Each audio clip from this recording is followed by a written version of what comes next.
Maging si ex-PBB housemate Vince Maristela, apektado ng baha at traffic dahil sa maulang dala ng habagat.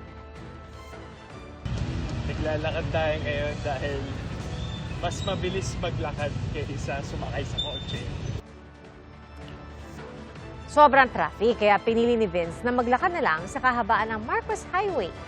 Nadaanan nila ang maraming motorista na pahirapang tumawid dahil sa naipong tubig sa kalsada.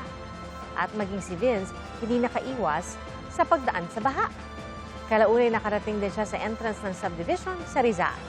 At doon, nakasakay na siya ng truck ng bumbero papunta sa kanyang paroroon.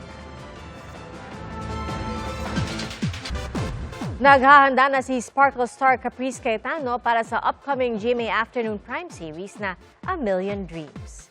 Kagagaling lang ni Caprice sa South Korea kung saan na-enjoy niya ang kanyang workation. Gaganap si Caprice sa serye bilang isang estudyanteng nangangarap na maging abogado. At makakasama naman niya sa serye si Clifford kung saan magiging magkakampi sila.